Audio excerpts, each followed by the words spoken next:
Hi, I'm Natasha, and welcome to the Natasha Effect, where wellness gets real, the takes get hotter, and the conversations get deeper. And we're changing perspectives one conversation at a time. So let's get into it. Okay, so today I am here with Lorissa, and she owns Wright Luxury Enterprise LLC.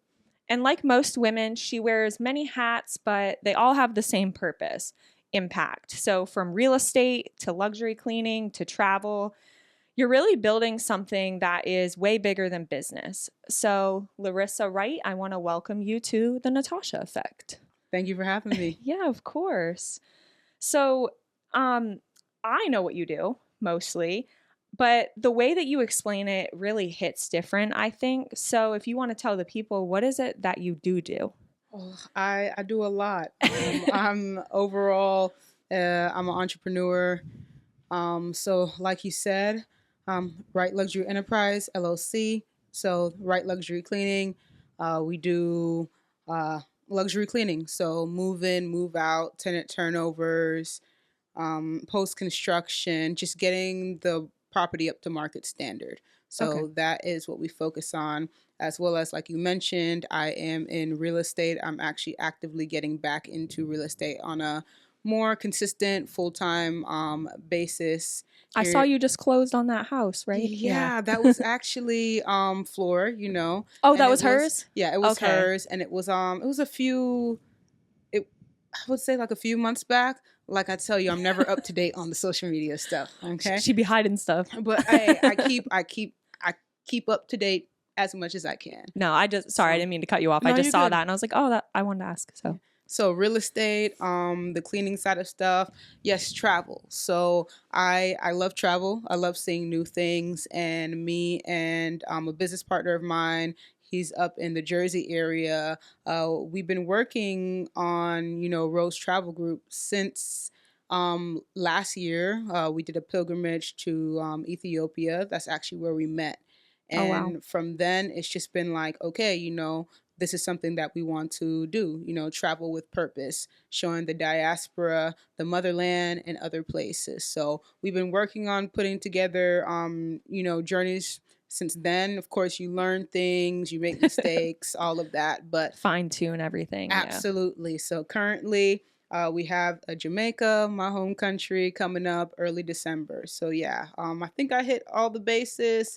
Real estate. Like I said, you wear a lot of hats. Most importantly, philanthropy. Okay. I love to give back. To whom much is given, much is expected. So that's a big part of who I am. And I have other things I'm working on, but we'll leave it at there for now. Okay. Yeah. So we'll leave it at that with my short list. Yeah. No, I think you said it right. Like, you're an entrepreneur at heart. And I think a lot of the time, one of the main things I know I struggled with, and many entrepreneurs do, is balance. So Yes. your face said it all, Yes. honestly. So really, that's kind of something I wanted to talk about, is how do you manage all of that, everything, that your laundry list of things you're doing, which no thing is more important than the other, right? Yeah. But how do you manage all of that balance without losing the why? That is still something. It's a journey. It's A work journey. in progress. It's something that I am much better at today at 25 than I was at 21, or even 18. I remember when I was in high school, I had a teacher say, forgive me if I mess up the quote, but jack of trades. What is it? A jack of all trades is a master of none. Yeah, but then I had somebody I care about say, what's the rest of the quote? And the rest of the quote says, but it's better than a master of one. That is true. A lot of people often leave out that, they leave that part last part, and it makes but it's important. It makes a difference. So with that, what I've come to understand, someone said it to me as well, is you want to go deep and not wide. So what I do is I try to keep it to the rule of 3. Okay. So I understand that I'm able to, and I say this in a humble way, it's just something that I've come to realize. I'm able to operate at a much higher level than the general, population. So with that, I understand that what I do, some people often don't do in a month or a lifetime. So I keep it to 3. three main things going on. If I go outside of those three, that's when it starts to be like, like I have too much going on. So I try to keep it to the rule of three. So you see, I mentioned the cleaning business, real estate, and then the travel group. Those are like main things. I have other things that I would like to work on. Like side missions. Yeah. But those are not my priority. So that's how I try to balance it. But I'm different. I'm young entrepreneur. I don't have like a family. I don't have a ridiculous amount of bills. It makes a difference. It makes a big difference. Yeah. Even I say to Lewis all the time, which, as you know, I have a 2-year-old. So doing everything that we're doing, we see other people that don't have families, and oftentimes it's like, wow, we feel so behind or whatever. Because you're 25, I'm 29, but I still feel like being 29, I'm ahead of the game. However, like I feel like we are in this, excuse me, this era of that hustle culture, which is so much, it's doable with a family, but so much more difficult. So I think that you being able to realize that also puts you ahead, because some people don't even realize that that is an advantage and a benefit. Yeah. And then they just kind of sit there and they're like, they waste their time, maybe is the best way to put it. Yeah. Or, so. It's also, just to chime in on that, it's also all about perspective. So, for example, you and Lewis in your shoes, like you said, you may look at it and be like, oh, well, this person, they don't have a family, they could do this and that and all that. But from my perspective, a family, that is something I want. So then on my side, it might be like, oh my God, I'm behind. I don't have, you know what I'm saying? The house, the kid, you know what I'm saying? So it's all about perspective, but no one's journey is the same. Well, and they say when you start comparing your life or whatever you have to something else, you're always going to want more and you're never going to be satisfied. That's part of human nature. We're greedy.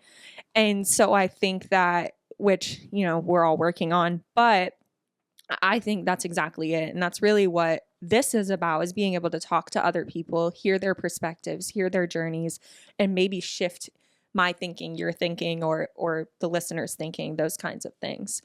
But something I touched on is that really that era of hustle culture. Stack your businesses, stack your followers, stack your revenue streams.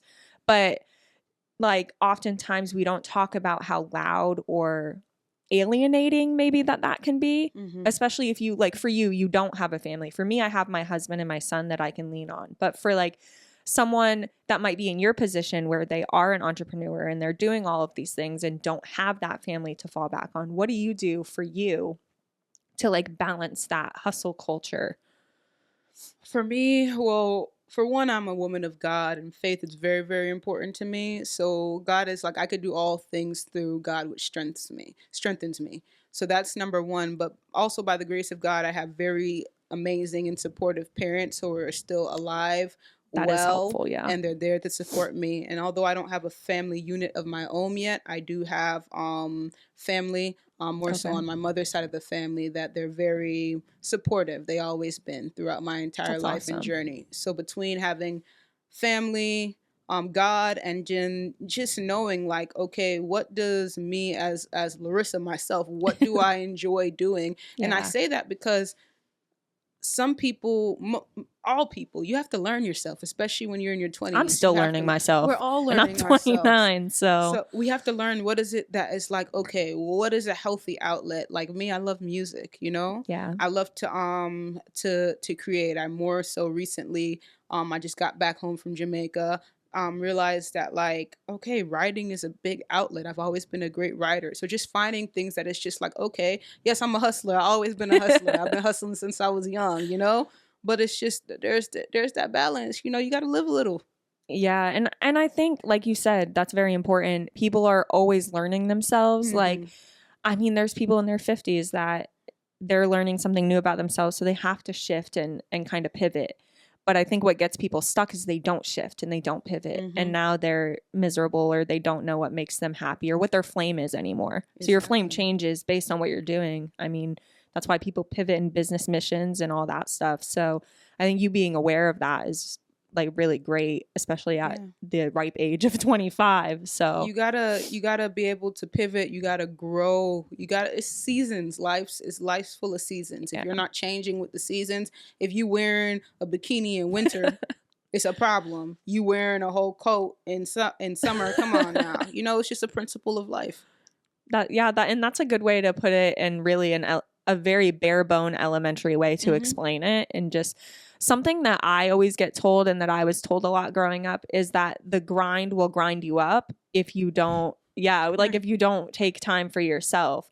So just kind of, and also I think what works for you with everything you have going on, and most people, is you have a purpose. Like there is a purpose driven mission behind every single one of those things you listed. So it might seem like a lot, but each one of those things have their impact, have their purpose, have their mission. But if you didn't have that, then you would just kind of be walking around doing stuff, I guess. Yeah, with no goal, really. Yeah, I wouldn't be even doing that, because it has a purpose and everything comes together for a bigger and greater mission. So unfortunately, getting to see, we do come across people, because not everybody's an entrepreneur, that they are just going through life. They don't have a mission. They don't have a goal. They don't have a spark. And it's sad to see. Do you find it hard for Lewis and I going to that business trip that we went to in Oklahoma? We were around 100 other entrepreneurs for 5 days straight. And so when we came back, it was almost like, wow, I see why I feel so drained and so out of place around regular people. Not that entrepreneurs aren't regular people. We're not regular. We're not. But it definitely is a mind shift, like a mindset shift. And so do you often feel like, do you find that when you're around other people that aren't entrepreneurs, do you feel that as well? We were wondering if it's just like a universal feeling, or I've never fit in prior to even understanding what an entrepreneur is, but especially being one, and we're just innovative. We're entrepreneurs. People call us crazy. Definitely don't fit in around quote unquote normal people. Because like it comes down to, some people may not like this, but there's leaders and there's followers. Your leaders can be made, but there's natural born leaders. And when you're gifted with that and you're anointed with that, it just is what it is. And if we break down the numbers, there's more followers than there is leaders. So naturally we feel out of place, but when we come together, we feel in place. So because you're around other people that are doing other like-minded people, So I definitely, that's why I enjoy Quirks and Connections, which is a networking group for you guys that don't know, as well as BNI. And I enjoy those type of things, like young entrepreneurs. Because you're around like-minded people. Who have a vision. You mentioned BNI, and then we were talking about entrepreneurship. So as you know, like we do that too. But this is my question, or my problem I'm having with it. So you have a cleaning business, right? So that's more commonly known, whereas something like what I do isn't as common. I'm kind of having that trouble fitting into which is why I started Quirks and Connections. So fitting into something like BNI, where it's very established trades like lawyers, cleaning, realtors, those things. Whereas people kind of look at me and they're like, well, I don't really know how to, let me take a step back. I like to describe myself as a thought leader in that aspect, because I am doing something very brand new and that people don't recognize. And so oftentimes it's like, okay, it's really easy to explain a realtor, you need a house. Yeah. For me, I'm like, I want to help you with your leadership, because there's leadership and there's leadership, and I'm trying to get rid of the latter half, but I'm having trouble connecting with that. So I almost think that I might need to shift to like a more entrepreneurial group, like the Entrepreneurship Center or those types of things, instead of being around trades. So I just want to know, like, what would your take on that be? Because you're doing both, kind of. My thought on that is, for one, how long have you been a part of your chapter? A year. Yeah. Okay, so not too long, not too short. One thing I could say is, I know with your business, is still morphing into what it's going to be. Yeah. So with that, even me knowing you and just knowing you, I'm still grasping and learning your business. So personally, I don't think it's a matter of the system of BNI. I think it's that as you niche down and as you form, you're trailblazing. You're doing something that has not been done before. So you're paving the way. So as you niche down and as you come into your own, people start to understand what it is you do, Yeah. then BNI will work, because it's a matter of connections and stuff like that. I'm not familiar with your chapter or who's in your chapter, but Right. that's also something to look at as well, you Mhm. know? But I think as you continue to grow and get established in your business, exactly what it is you do and how you're marketing it and branding it, your people will come to you and they will be able to help find your people, you know? Yeah. So I would say it's been very helpful in the aspect of like getting your foot into business, understanding networking, understanding business. I'm not saying anything bad about it at all. I'm just saying that for me, or people that are doing more uncommon entrepreneurship, it might be, like you said, something that you want to step into when you've figured out everything. Yeah. I wouldn't necessarily, that's what I'm discovering now, like for us. It might be something that I might take a step back from and then circle back to later. Yeah. So I don't think it's the place to find your business. Like if you're creating something brand new. And so we're just discovering that now. So, and we're, we're a year in. So like I said, learning something new and pivoting all the time. So it might just be something that when we kind of niche everything down, figure everything out, get everything finalized, and we're starting to make headway, then circle back and you're like, okay, who wants a part of this? And so that's really my distinction, that, or advice I would give to somebody else. Like if you have your business figured out, it's amazing. If you're figuring it out, it's not the place to do that. Yeah. And sometimes they can even help you figure it out. But as far as like ROI and return on investment, you think about that. But I've met people who've done like unconventional stuff in for sure. BNI and stuff. So yeah, and also I have quite a few people in my chapter who have done exactly what you said. They were a part of BNI. They stepped away for X amount of years, and then they came right back into it and hit the ground running. And that's really what we might do. Take everything we've learned in this year, right? And then circle back probably another year, because Lord knows a lot happens in entrepreneurship in a year, let alone a month. So maybe do that. And so that's something that we're kind of toying with too. So I was just wondering if that was a similar perspective that maybe you've seen, but it seems that we agree on most of that. But I want to talk about your cleaning business a little bit. Okay. So I've met plenty of cleaners. I've met plenty of businesses in that niche. But you refer to your cleaning as an art form. I've never heard it explained that way. And so that was really interesting to me. And I just kind of want to hear more. Obviously, like, you think about detail orientation and those things. But I want to hear more about that, especially since you said you're really into creating and that creative artistic side of your brain. So, well, it truly is an art form, and it boils down to cleanliness is next to godliness. So I'm a believer that if you're not into godliness, it'll be reflected in anything you do, especially in cleaning. Not everybody can clean. There are terrible people who are. You don't have to tell me that. I have ex-boyfriends. Terrible. And then cleaning for your home or cleaning for your car is different than cleaning to put it onto a market standard. Things like move in, move out, post constructions, people undervalue it. So that's why when I refer to it as an art form, you have to understand that, you pay what you get what you pay for.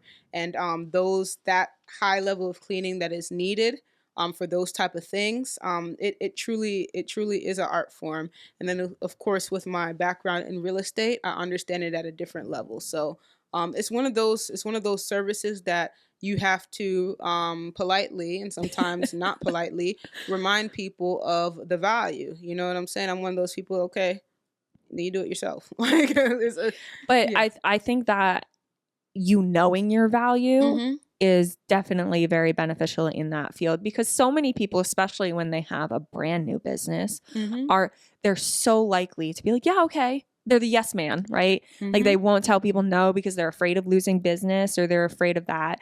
But I think what everyone needs to realize is you're not going to be for everyone. Exactly. That's why there's so many cleaners out there. They will find someone who falls in their budget, who falls in their values. Yeah. And for us, like a really important thing of when we decide to work with businesses, does our mission and do our values align? Absolutely. And I don't think a lot of people, at least from my experience, that's not like a forefront thought for a lot of people. That's like an afterthought. They're like, oh, I shouldn't have worked with this person. They don't really like. Exactly. And it took me, where I'm at today is not where I started. I've never been a yes man. How long have you been in business with? It's 2025, so we're like a little bit over 2 years, Okay. I would say. But my business partner has been doing it for longer. Right. But I'm not a yes man. Never have been. Never will be. You don't give me yes man vibes. No. However, that undervaluing and learning the industry, of course, everybody goes through it. Yeah. I've cut myself short on quotes on jobs many times, but I've learned from it. You know, you take a lesson or a blessing, you learn. Yeah. But you learn and you get to where you're at now. And yeah, I mean, I had a just literally ongoing right now, you know, you quote a place and they're just like, oh, that's over budget. I was just looking to get this and that done. And I'm just like, well, this is post-construction, which includes this, Bless and that. you for doing that, because yeah, that's a messy post-construction. job. It's like, no, we're not just having people come in there and clean your floors. They have to be vacuumed, swept, mopped multiple times. It has to be scraped. You have to get the post-construction dust off of the entire place, which takes multiples. You have to do this, you have to do that, but you're not in the industry and you don't know that. How long does a post-construction clean take? It depends on There's no like average? Or it depends on the size. I'm more so getting into the line of post-construction now. We specialize in the move in, move out, tenant turnovers, those type of things. Okay. But post-construction, it takes longer naturally, and depending on the size and what type of construction was done. That's true. All of that matters. But you know, it costs more money, and if you don't want to pay, you go in there and do that yourself and let me know how it goes. And honestly, sometimes that's all it takes. Like, people will start to do things themselves and they're like, oh, I actually don't give me a call. Because I know when we did our move out, I got a cleaner because I wasn't doing that. But it's hard work. Yeah, I was already moving. I didn't need more work. Yeah, and it's the detail people don't realize. Oh, they're like, oh, I'll just clean it. All right, bro. And it makes such a difference when you're trying to get a tenant. And honestly, I wholeheartedly believe that the reason I was able to get a tenant so fast. So we listed the house we moved here February, and we had renters by May, which is in this market's not long. And so I wholeheartedly believe that it was because we took those steps to get a cleaner, to get it done the right way. It makes a difference. We got the house repainted. We did all of the things that, you know, cost money that I don't want to do myself. I could have, but it would have been more stress, more issues than not. So yeah, it makes a difference. And I look at people differently based on my interactions with them with cleaning, because I'm just like, okay, you won't pay $500 to $1,000 depending on the size of the job, but you go drop how much on this car or this contractor or this and that. It just shows you, you know, where your priorities are. It shows you the mindset. So I'm a very observant person. Nothing slips me. I can tell. Which isn't, I mean, and sometimes I'm like that too, but a lot of mine comes from just how I had to be growing up. And I think it started as a defense mechanism, which is just me analyzing myself. But I think for me, started as a defense mechanism and just overall became an asset for me, which I guess turned a problem into something good. But so for me, that's how mine started. And you're right. A lot of people they have no situational awareness. Also, yeah. None. And you're military, so that brings another level to it. But me, I'm militant, but also like the culture that I come from, we're observant people. Okay. Like we're observant people. Like, you think I'm not gonna know what I'm going around? Come on. She said, come on. Yeah. I feel like you like to people watch. It's enjoyable, but also you have to people watch. You have to know who's around and their tendencies. Yeah. What if you're around Jeffrey Dahmer 2.0? Those are things that you could pick up on people. Well, if you ever pick up on that and we together, let me know. Girl, you're not gonna. You see me gone, then you got the memo. I tell people I'm in shape, but I'm not in running shape. So if you I'm in lifting shape, not running shape. So if you see me run somewhere, you best get up too. We got places to be. I don't know if you know about this, but Black people on the whole, if you see us running. One thing you're going to notice, none of us are stopping to ask questions. We just going. We gone. And another thing is like the running thing. So, of course, you know, big up Jamaica, you know, Usain Bolt, Shelly Ann Fraser-Price, fastest people in the world, right? So, I have the sprinter gene. Okay? Yeah. It's a legitimate thing. So, I'm gone. So you better catch up, okay? Yeah, my thing is I can sprint for sure. I cannot run distance, so let's hope it's short. Let's hope there's someone out slower than me and they get them first. You got me for about a mile at a good pace. And then after the Army trains me for 2, so we so good up to 2. You already got me beat. So I'm going to just go hide. I'm a sprint, so I'm fast. But that long distance, that's not us. Mm-mm. Yeah, I just always like Lewis runs. He's psycho. He literally runs, I think. For enjoyment? Yes. I told you he's psycho. The definition. I don't trust people who run for enjoyment. What are you running for? And he's not. You want to guess the length? How long? Just wild guess. 5K. No. So you're really going to think he's nuts. 8 to 10 miles. Just because. Maybe 12. And it's not like he's training for anything. Like, he just does it. I'm like, you're a nut job. And I think it's because he was so obsessed with David Goggins for so long that I don't know who that is. He look him up. He's like and it's good. That's how you learn, right? He's like he did like all 4 branches, like Navy SEAL, Special Forces, failed at, did all this stuff, but he like loves running. He used to be a fat guy. Like he used to be really out of shape. He was an exterminator, if I'm not mistaken. Like that was his original job. Then he went and was like, I'm going to join the Navy SEALs. And he failed out. And then he went back, which is crazy if you know the Navy SEAL training. Yeah. But he made a whole thing out of it. And he just runs. Does he have a book? Yes, he has 2 books. Maybe I'm familiar. Yeah, one is like Can't Hurt Me, and then I don't remember the title of the other one, but they're really. I read them when I was on deployment. That's actually like what was like pushed me through. But he talks a lot about like accountability and just being. You need to be the one that's accountable for yourself. No one else is going to do it for you. He cusses a lot. Great guy, you know. But he was so obsessed with him that he kind of like was emulating those parts of his life. But also, I think he said running makes him feel like he accomplished something.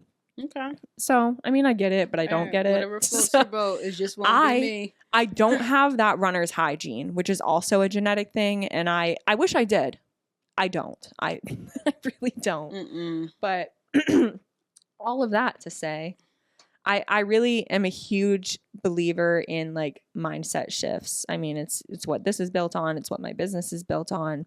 And even with cleaning too, I think for me, if I shifted my mindset from saying this is a chore to like, this is how you put it. This is an art. This is like, what's another way I can put it?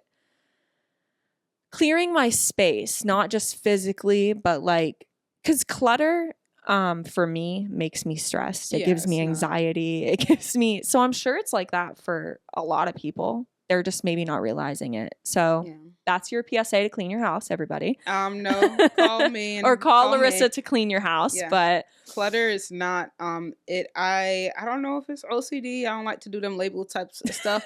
But everything has a place, and when it's out of place, it bothers me. And also for me, whenever I do any type of cleanings, I pretty much like it's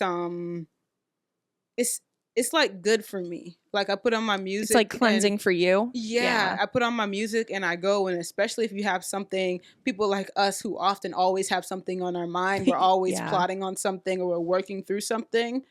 Sometimes moving your body, and then like you start and you finish the before and the after. It's like, it's nice. Well, from a scientific perspective, they say like that using that creative part of your brain and actually using your hands specifically, so cleaning, actually resets and re-regulates your nervous system. Oh. So that might just be like what your outlet is, and you didn't even know it. That's why like I do the candle classes, because you're using your hands. That's true. And it causes people to feel relaxed outside of the aromatherapy aspect. But from a scientific standpoint, it's exactly that. It clears your head, but it's because you're doing something creative that you don't have time to think about all of the other things. So your body can't be in fight or flight. It can't be in survival mode. Like you are just being. And so I think that is like another aspect to it. And that might be why you like to be creative and do those things, because it's how you reset. But yeah, so from that side, or the scientific side, I always find that interesting. But I want to talk more about your gifts because Lord knows you have many of Huh. them. But people lean on you for your zone of genius, which we have decided was you're really into like philanthropy and those things. Mm-hmm. So I kind of just want to talk about that, and it could be whatever aspect about it you want to talk about. So you said that your energy, your ability to plan and connect with other people, your counsel. When did you know really that those things were your lane, and then that's like what lit you up really? Well, counsel and people leaning on me and just my overall energy, that has been true since my existence. From I was little, friends. I've always had friends who just have the craziest stuff going on in their lives. They're drawn to you. Yeah, they're drawn to me, and I'm just the normal one and stuff like. Well, I thought I was normal. She's the normal one. But it wasn't until I got older, even more recently, like I would say, like coming out of college, like in the more recent, like 5 years, that I've come to the realization of, what that is, that it's a gift. It's my energy, my ability to heal, to counsel and stuff like that. That's actually a biblical gift, to be able to counsel and stuff. So 100%. Yeah. that's just that's been that journey. And as far as philanthropy goes, like I said, to whom much is given, much is expected. We're called to give back. Like, you just helping people. Like, I don't understand why it has a term. Philanthropy is just a helping people. It should just be a way of life. It's just a way of life, you know? It's just a way of life. We have to give a name to everything. Yeah. Because, one of the commandments is essentially like, treat your neighbor as yourself. Right. I would want somebody to help me. If I can help, why wouldn't I? Look, you're speaking common sense, and that just, it's not so common around here. So right it needs a new name, uncommon sense. Man. But yeah, Lewis is really like, he told you earlier, he loves to talk and counsel people. That is his biblical gift. Like, I wholeheartedly believe that. And he just started this journey on mental health counseling. So last year he did a year as a teacher. He taught 4th grade, and he thought he was going to like it, and he did. But what he didn't like is that he was one person with 24 kids, and he couldn't really help them on an individual basis. Yeah. And also you have the ones that are like, they're just there because legally they have to be. Yeah.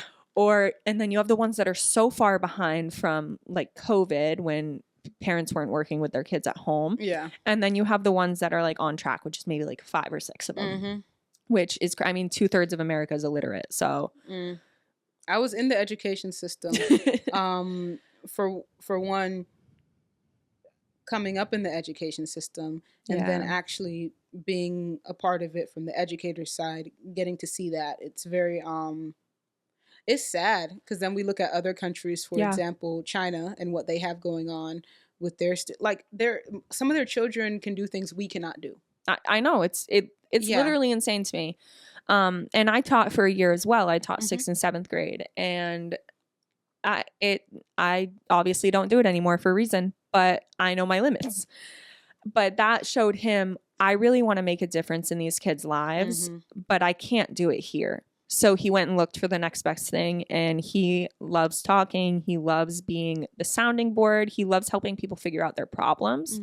And so he was like, oh, I'd be so great at this. And so he got accepted into the mental health counseling program for his master's. So he just finished his first 2 classes, I think. So, and he's loving it. Honestly, he's like, I feel like I'm built for this. Like, I'm meant for this. And I think when you find that thing, that is like, that just lights you up like nothing else. That is the difference between how you make it and how you don't.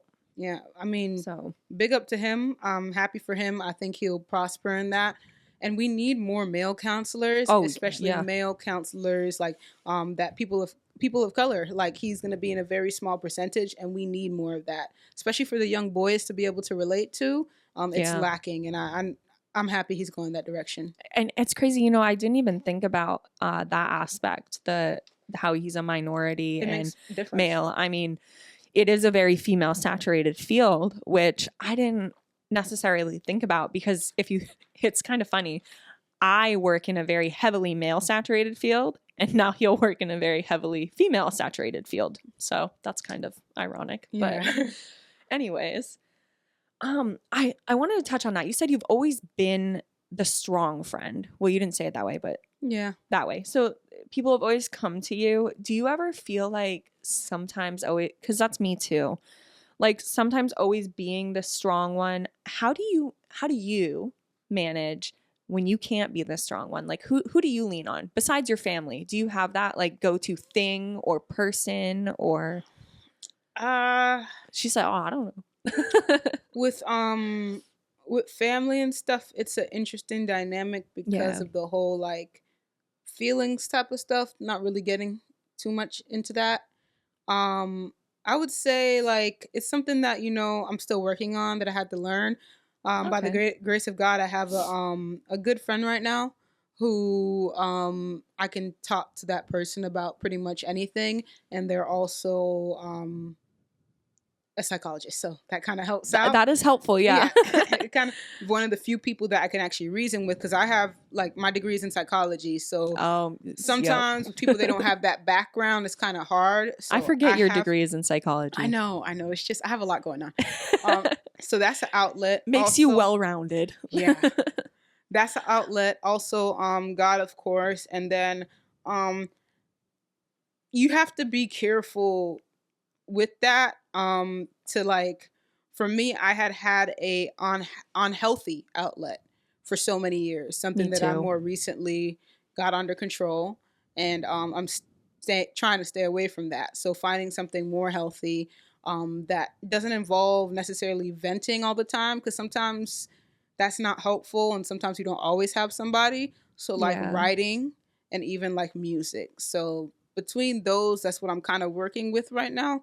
But you grow. So. How, just because I'm curious from this aspect, Lewis uses music too, but I'm not musical at all. Mm-hmm. Like I've never understood how music can help with that. Writing 100%, because I write all the time. Like I myself journal. I do like junk journaling and stuff as well, because I also don't really have someone that I can talk to except Lewis, and sometimes he's the problem, so I don't want to tell him. But I'm just trying to understand him better as well. What is it that music does for you in that aspect? Music is... I know it's expressive, but... Yeah, music is a route to consciousness. So it's like, it's more powerful than people understand. It's hard to put into words for someone who's not like musical or a musician. Yeah.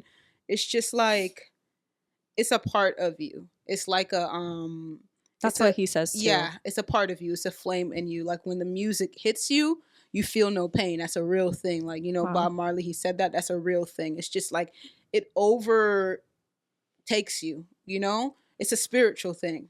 So it's kind of like you have it or you don't have it. So it's hard to explain I feel left to out. somebody. Yeah, you're honestly, left out. I feel left out. Honestly, like... you're left out. Yeah, it's one of those things. It's kind of like she's like, it sucks, but you just not here. Yeah, it's kind of like what's something that people are into that I'm not into. I don't know. Like for example, how this is probably not a good example, but people that they drink and that's their thing. Like they socially drink, they hang out. Yeah, I'm not talking about alcoholics. Like that's not my thing. That's never been my thing. And so I'd be left out, but I can't really understand it. So it's one of those things. You have it or you don't. It's your thing or you don't. That's how I see it, at least. Okay. And it's funny because I say that. I'm like, I'm just not into it. Like it's and it we sounds just kind of leave it me. at that.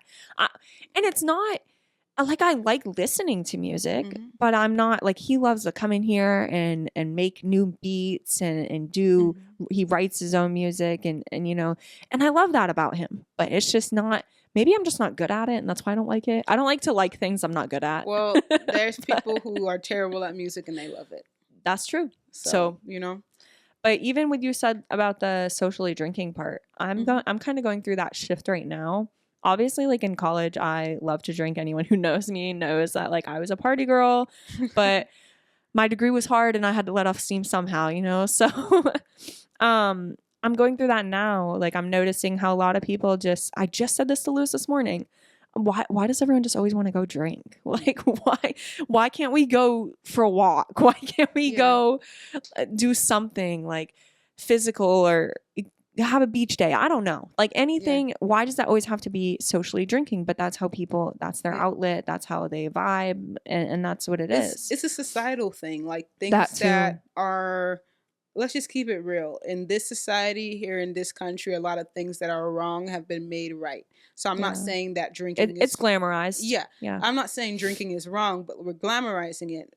But like, what about the people who are quote unquote the minority? Like let's do archery. Like I like archery. Let's like, you know, like I'd rather do an activity. Yeah. Like an escape room or something. Yeah, let's do something like fun that doesn't involve like drinking or drugs. And yeah, well, and that's what I'm saying. I think I'm in that season of my life. You touched on seasons. Like I think I'm in that transitional period from being that party girl in college. Like I'm really focused on, like, I'm huge in health and fitness. I always have been, but I'm like really on it right now. I am huge into family. Like I really just want to spend so much time with my son. Like when I'm away from him, it makes me sad. Like it sounds so dumb, but it's like that he's my happy place. He's my outlet. Like I just want to spend so much time with him and my husband and those things. But I am also at that part where I just want to spend some time doing something that is going to stimulate my brain. Like I feel so, and maybe that's it, because I feel so like out of my body when I'm drinking. Like I don't feel there at all. And I don't like not being in control of myself, which is why many people say that. Which is why I don't like drinking right now. Like I used to drink in college a lot to, like I said, to forget about your hard week. I went through, my foster dad passed away. Like I went through a lot of those things, and I was like, okay, drinking is a great easy outlet. Everyone's doing it, whatever. But now it's like I'm looking for those healthier outlets. Yeah.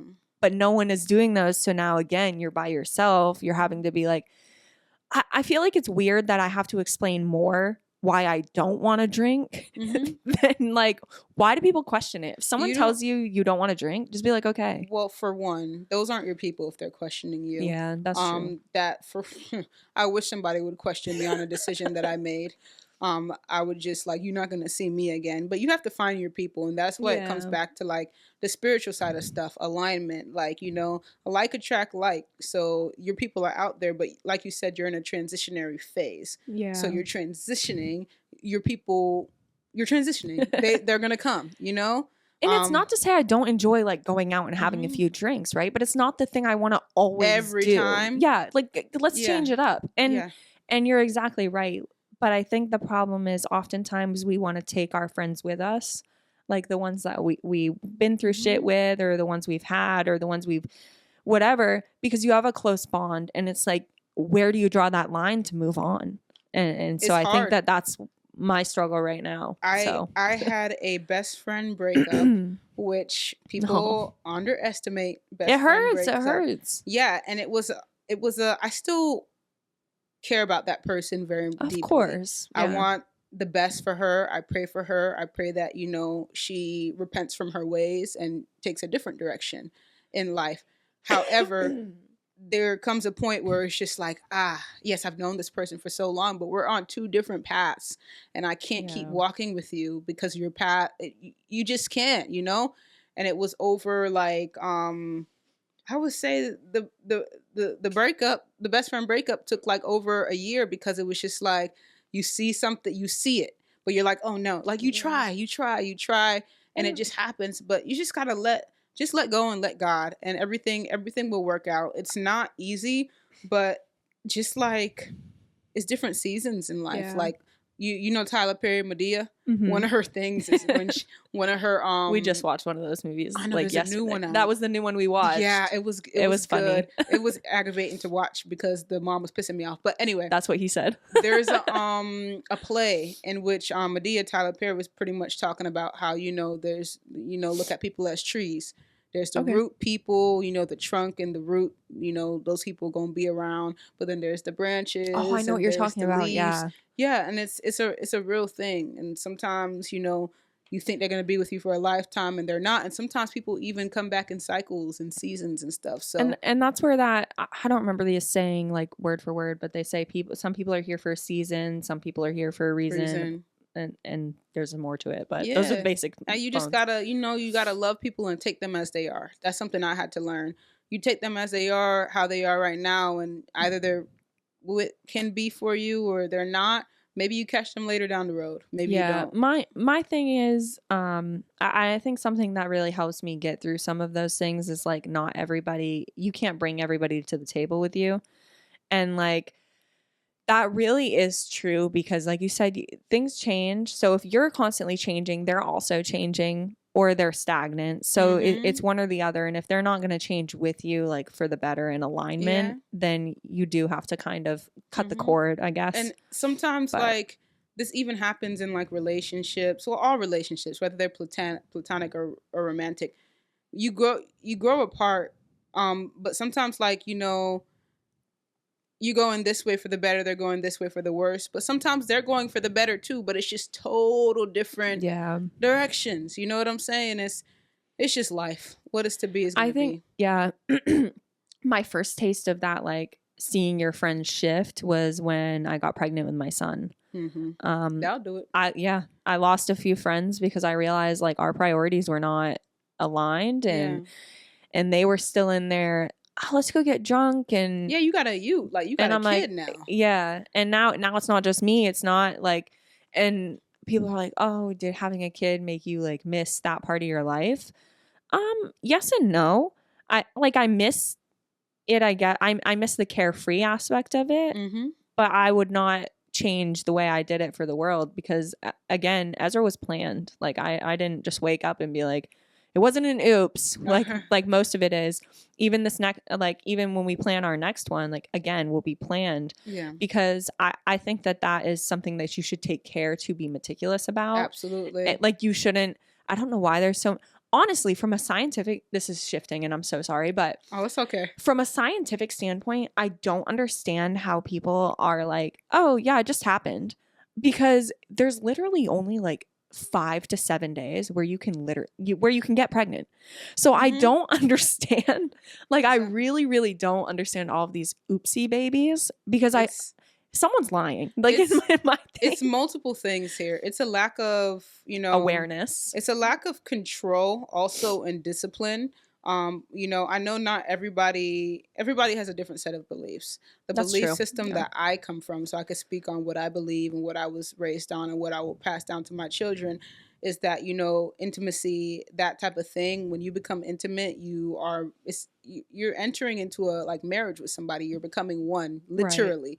Yeah, the Bible says two become one. So. You literally become one. So for one, if you're doing that with somebody that you don't know or that you're not serious with, you need to, for one, question that. Now, if you are in something with them, then you should be at the point where, you're having these discussions about like, is this something we want or there's something we don't want? Now, let's keep it 100. Mistakes. I hate to say children as mistakes, but these situations for arise. lack of a better word. Yeah. Mistakes happen, and it happens to the best of everybody, but like the rate at which they're happening, that's what I'm talking about. That's the problem. Like we can let one or two slip because it's always happened, but people are just careless, and it is what it is. Well, and I think honestly, so there's two things I want to touch on that. Again, from a biological scientific side, because that is just how I approach everything. So I'll do that one second because it's more long-winded. But the first one is I think people just don't get repercussions. Like there's really no like punishment, and I hate to use the word punishment because I just don't know how else to put it. But like for all of these like lack of caring, there really is no like set thing in place that's like, because ultimately people just be like, oh, I'll just get rid of it, or I'll just and it's just for just keeping it real. Like that's what people do, and I think that is just like too. People are finding it to be just, oh, okay, if it happens, I'll just do this. And I've heard that so many times. Like it goes back to the society. There's a lack of morals and there's a lack of discipline in this country. I don't care what people have to say. It's the reality of it. If we take this back a few hundred years on a worldwide standpoint, there was repercussions. For one, the shame to you, the shame to your family. And it's like, it's just the morals. There's a lack of family unit. You know, there's a lack of marriage. So the kid could be born in wedlock. So like, it's just everything is out of order and it affects everything. Now we have kids being murdered because the parents don't want them. And then we also have kids being born where the parents aren't capable or ready. And then those kids turn into kids that are doing the same thing. So it's just an endless cycle. It's a curse. It's like a generational curse at that point, you know?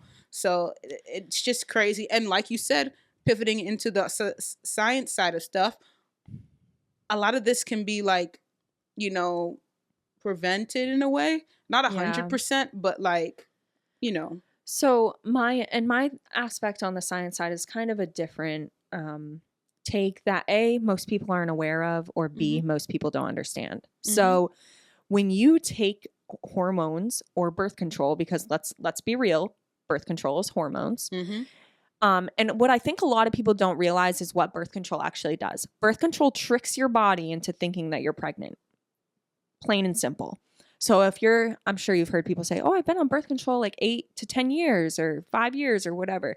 So you have your body thinking that you are just pregnant for all these years. And then you wonder why your mood is like you're unstable, you have instability, you're hormonal, you're this, you're that. So I think, and I'll just be frank, I do not like birth control. I've never used it. I don't believe in it. Because it goes back to that. If you're going to choose to be one with somebody, you're choosing that. I'm not just picking a random stranger on the street. So I don't think that birth control, and everyone's allowed to have their own whatever. I don't believe in it for these reasons. They have studies that show, one, is tricking your body, well, that's what it's doing, biologically tricking your body into being pregnant, which is just messing with hormones, which is crazy to me. Two, now they have studies coming out saying when you're on birth control versus what you're into when you're off of birth control is different. So really the person that like you could fall in love with, so say you meet somebody, you're a female, you're on birth control, right? You could think you like these things about them, think you're attracted to this, think that you're into this. They decide, okay, I want to have a family together. You stop birth control. Now suddenly the male, and I'm sure you've probably heard it, oh, well, as soon as we decided to want to have a baby, her attitude changed, or she changed, or she changed up, or he changed up, which is 100% true, but it's not her fault. It's because inside of her hormones shifted. And so now she's into what she's actually into. She's attracted to what she's actually attracted to. And so people are figuring that out after it's like too late, essentially.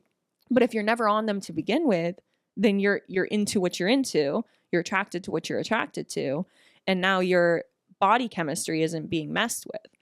And so I think that is an aspect in it too. People realize like, oh, I don't actually want to be with this person. I don't actually want to be here. And that is just coming from a purely scientific side and standpoint. But I mean, I agree with what you said as well. If you go back a couple hundred years and you reset, there really is like no discipline. We're very lackluster in this country. Like there's a lot of, it's very lackadaisical. Like there's no give a fuck is like the easiest way to put it. Also to add another reason, like I agree with you. I'm not a big supporter of like just, not even just birth control, but I'm very like, I don't know if you're familiar with like the Rasta type of culture, like more natural. I'm not like super in tune with it, but I'm aware. Yeah. So that's the way I'm going to sum it up, which that's like, I wouldn't say the best way, but just for now, you know, like an easy way just very natural and stuff. You know, I personally do my best to keep on the natural side of stuff, but that's something I feel like people should take into account because you're putting hormones into your body. It changes your body chemistry. It's really crazy. God didn't put that amount of the hormones in there, you know, for a reason. So you consistently doing that, there has to be side effects, as you said, and long-term ones too, like, you know, so that's something people have to take into account. But like you said, everybody has their own opinion. I mean, I can't tell anybody what to do. So if that's what they want to do, not shaming you. It's just these are things that instead of like just pushing it from the medical standpoint, it's something that should be discussed in schools, and it should be, taught, especially if it's being pushed to people at a certain age. Let's talk about everything that comes along with it. Well, and the thing is too, and this comes down to like, the like our food, the production and all of that stuff. Mm-hmm. But young girls are starting their period at like 12. That's when I started mine. And nowadays I heard people at 9. 9 is 8, 9. insane. It's the foods. It's the things that is in our systems. And so I wanted to touch on that because I'm somebody who I grew up always thinking I was weird because I didn't get mine until I was 18. God bless you. My first, almost 19, my first year of college is when I I had a cousin like that. That's a blessing, though. And someone, and it's a lot. It could be a lot of factors. I was always very athletic, which does prevent those things. But also, I didn't really put a lot of unnatural shit into my body. And again, it comes from like genetics and what you're around and stuff. And some people, it just happens. Like, that's unfortunate for you. Like, I don't even know what I would have done if I was 12. My sister, she was 11 or 12. She got hers before I got mine. I'm supposed to be we're at my dad's house. Yeah. I'm supposed to be the older sister. And she's like, what do I do? I don't fucking know. Like, what do you mean? What do you do? I'm like, Dad. And thank God his girlfriend at the time, like, she had left stuff there. But it's like, we didn't know what to do with it. But, and you're right. It needs to be taught because what if you don't know what to do and you're in that position? Because 8, 9, that's crazy. Like, and it's scary. That too. Especially if you don't have a... I mean, shoot, I'm 29 and it's scary. So I'm like, that came out of me? Am I okay? It's disgusting. It's disgusting. And God forbid you don't have a mom, for those who have that situation. And hey, all in my family is typically around that 12 age mark. And it's just a lot. I think you just have to be real and let people know, like, this is what it is. But I think people just aren't. People so much like just don't want to talk about it, or they glaze over it, or they want to pretend it's not happening. Yeah. But it's like, if you're uneducated from the start, and that's really where it starts. If you're uneducated from the start, then what do you do 5, 10 years from then? So that took a whole turn, but yeah. But it's actually kind of like a really good lead in into what your like liberation, history in the arts. I just wanted to ask you, I know we've touched on it a little bit, but kind of how did that begin for you? Like, where did you really, I know you said from a young age that you've always been into those things, but where was that turning point where you're like, I'm going to build a legacy, I'm going to do this, I'm going to do that? Well, history and liberation, they go hand in hand. Right. They're one and the same. And I've always been like that. I've always been a revolutionary. I believe it's I know it's a spiritual thing. It's predestined before I even came into this realm. It's just who I am, and it's a part of what I'm here to do and be a part of. So it's always been like that. There's never been like a necessarily a turning point. It's just as I've grown into myself. Okay. I'm still growing into myself. As far as the art stuff, that's more recent in recent years. Would you say, I don't mean to cut you off, but would you say like, did traveling kind of help you realize that you were more into the arts? Is that just because I feel like in the United States, we don't really, I mean, yes, there's plenty of places where it's very historical, very beautiful, very artistic. But I also feel like when you get exposed to other things and other cultures and other parts of the world, it might wake up something inside of you. I wouldn't say necessarily that travel. I think it's the people that I've now that I'm attracting and I know who I am and stuff, the people that I attract who are they're creatives. Okay. Whether it's in the political world, the musical world, the artist, just creatives. So being around other creatives, people will help identify things about you just because they're viewing you. So I'm like, oh yeah, that is. Or they ask questions you didn't think to like even. You're like, oh my God, I had no idea. They're probing, or they straight up just tell you from being around you. Because sometimes we'll our biggest blind spots, like other people pick up on them. So I guess that's kind of how that kind of came to be. Just someone else shedding light on parts of me. Yeah, sorry, I was curious, but you can keep going with that. Yeah. She's like, no, that was it. Yeah. That was my speech. Yeah. Okay. Yeah. I was just curious. Cause like you're really a multifaceted person. Mm-hmm. And I love that about you. It's something that I was like, wow, I could talk to her all day long because you shed new light on something. Mm-hmm. You bring a new perspective. I also think that you have a lot of opinions that people don't expect you to have. Absolutely. Because they judge a book by its cover. Which is crazy to me. I mean, that's a whole other subject. Yeah. But I've grown a lot because of like, I've been through the political realm and stuff like that. Who I am today and the beliefs that I hold today are not the beliefs that I held a few years ago, because I had to go through and actually see the realities of things. And also, me growing up, coming from a very like certain type of culture and way that I grew up, and then growing up in a different society than most of my family has, taking a big like rebel, and then coming back to reality. Yeah, and I feel like a lot of people because like Lewis is from the Dominican Republic, his dad still lives there, his mom came over, she's in New York now, and DR. Sometimes he feels so guilty about like how his life is now, but then it's like he has to come back to reality and remind himself like you're supposed to be better than the generation before you, and so on. Yeah. So I think that that's something that a lot of people with immigrant parents or just coming from somewhere else to the United States deal with that. And so that's always a unique perspective to see as well, because his father still lives in DR. Yeah. Have you guys been out? No, we want to, but we actually might go to Costa Rica first. Why you did that?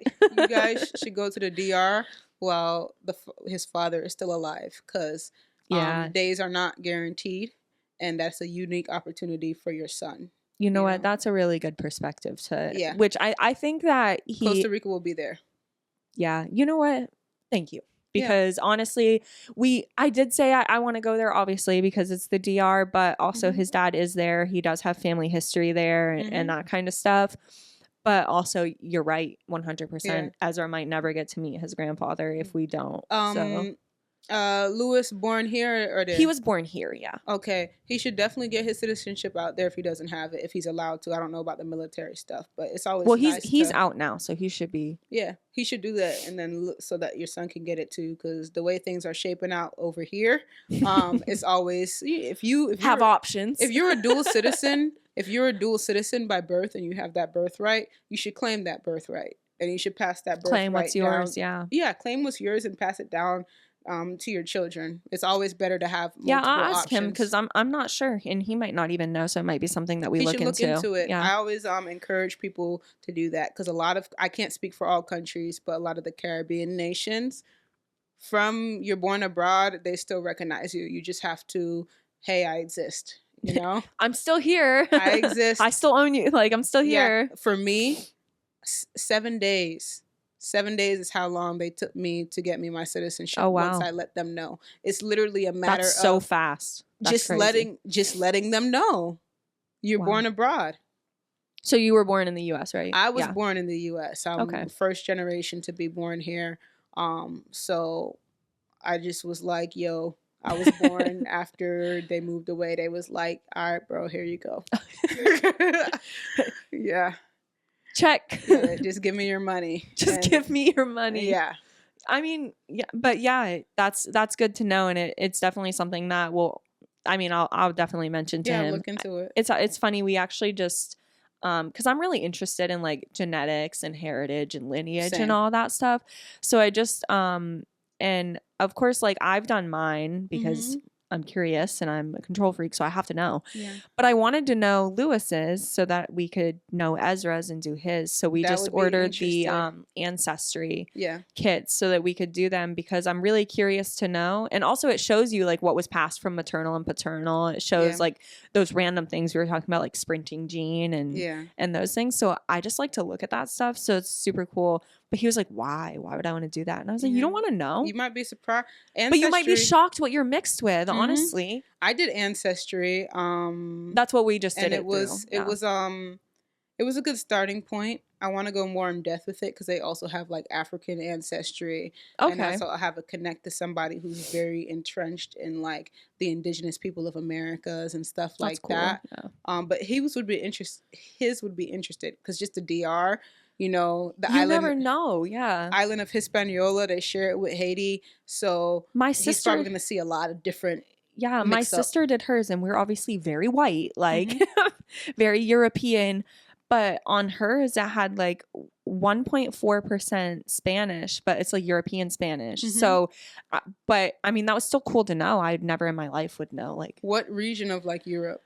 That we're from mainly is German, Scandinavian, Norwegian, and Irish. Yeah, I knew Irish I could pick up But on that's like Irish. our lowest one. For real? Yeah. What's the highest? German, German, okay. Scandinavian.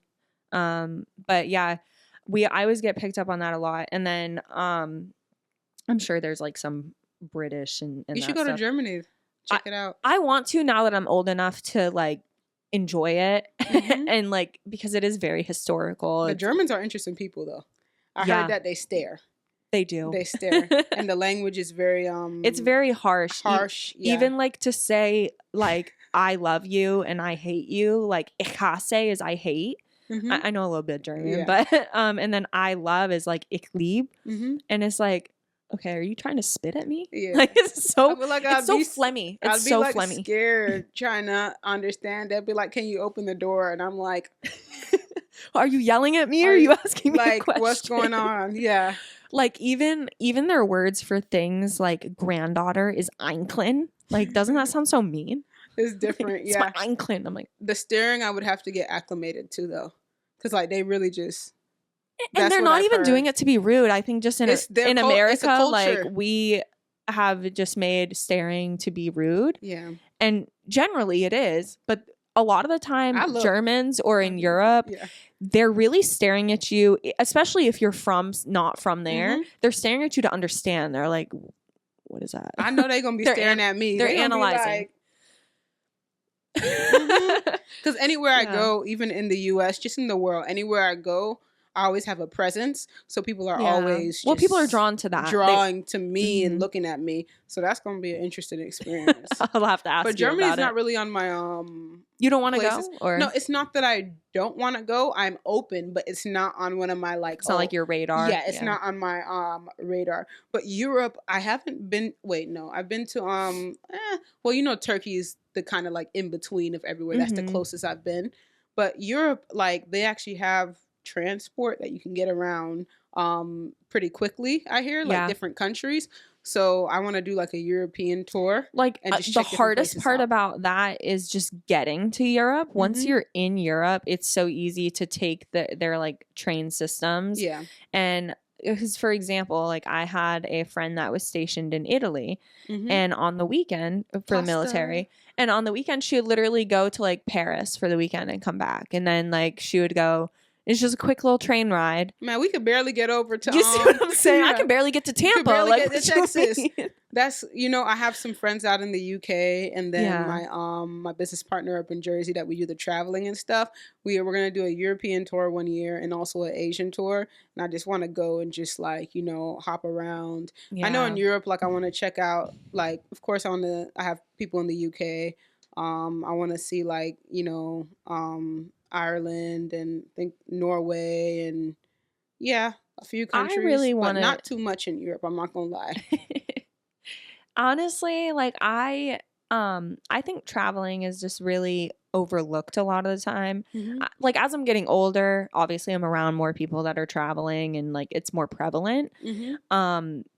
But I feel like when I was younger, and this is just speaking like from me, when I was younger, it was kind of seemed far-fetched to travel, but I feel like it makes you more well-rounded and awakens you to other cultures. And honestly, I think everyone should travel. I feel like the one thing I do feel like I missed out on when I was in my 20s, well, I'm still 29, but when I was early in there, I wish I would have traveled more. I wish I would have, instead of like taking weekend trips to go clubbing or whatever, I wish that I would have just had someone to be like, no, use this time to go travel before you have a family, before you're Yeah, tied to girl. anything.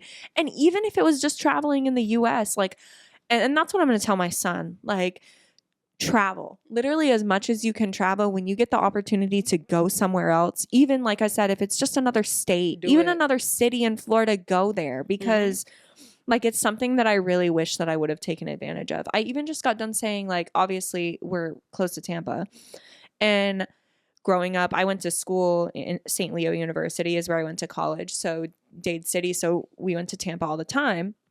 But Ybor is so historical, but I only know it for For clubs. clubbing. And I wish that I had like the mind that I have now, or that I understood and was more culturally aware then, because on the weekends when I was getting drunk and hungover all day the next day, hating my life, to get a break from studying, I wish that I would have known all of the things I could have gone and done instead. Florida has so much Yes. to offer in itself, and travel is so important. Like you said, it opens your mind, and you know, people are ignorant to so much, and I don't mean it as an insult. Yeah, We no, just 100%. ignorance. We don't know certain things. We don't know, and traveling is just it's amazing, and you make friends along the way.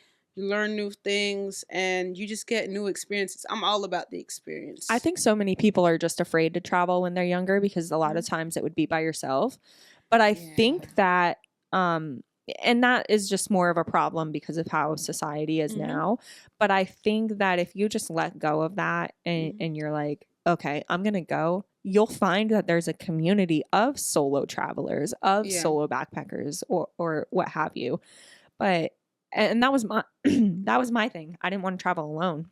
Yeah, And it's a real thing. I know that there's solo travelers. Me, to each his own, but I'm not a big fan of like picking up and going to other countries. Well, it's like a safety issue. Yeah, it's a safety. There's too many risks, especially you from the military aspect. Crazy stuff goes on around people all the time that they're not aware of. Now, one thing I would recommend to people that I did is my first big like international trip, besides going back and forth to Jamaica. I would say the biggest one, Ethiopia. And I did get to experience that with my father, which was amazing, but we did it on a group journey. Oh, okay. And I've heard those like group travel. And our group journey was kind of based around people who had the Pan-Africanist type of mindset. So we're on a group journey with like-minded people who have been vetted, to an extent. That makes a difference, yeah. It makes a difference. So I highly recommend group travel, things that you're into. If it's history, if it's like a thought point, if it's food, you could find group travel and check it out, watch them for a while and watch the page and stuff, and then go. And then, for example, I met my my now business partner on that journey, a very good friend. I met like people who we still are in contact. I still consider those people good acquaintances or friends. I recommend it because now you can find a travel buddy. Yeah, so. I wish something I highly recommend too is if you're in college and like obviously traveling is a problem, do a semester abroad, or do like really do a foreign exchange program. Like do something along those lines where you're still able to like do your studies, but you're in a controlled environment. You're still getting to go somewhere else. You get to do that.